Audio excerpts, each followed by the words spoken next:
ಹುಟ್ಟುವ ಕಡೆಯೊಂದು ಫಲ ಕೊಡು ಕಡೆಯೊಂದು ಸಾಗರದಲ್ಲಿ ನದಿಗೆಂದು ಸಂಗಮವು ತೌರಿನ ಮನೆಯುವುದು ಗಂಡನ ಮನೆಯುವುದು ಹೆಣ್ಣಿಗೆ ಇದೆಯೆಂದು ಜೀವನವು ತಂದೆಯು ತಾಯಿಯು ಅಣ್ಣನು ತಂಗಿಯು ಎಲ್ಲ ದೂರವು ಹೊಸ ಮನೆ ಹೊಸ ಜನ ಹೊಸ ಹೊಸ ಬಂಧವು ಅಲ್ಲೇ ಸಂತೋಷವು ಮನೆಯ ದೀಪವು ಬಾಳ ಸಂಗೀತವು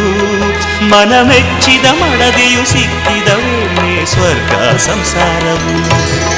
ಕನ್ನಡ ನಾಡಿನ ಜೀವನದಿ ಈ ಕಾವೇರಿ ಜೀವನದಿ ಈ ಕಾವೇರಿ ಅನ್ನವ ನೀಡುವ ದೇವನದಿ ಈ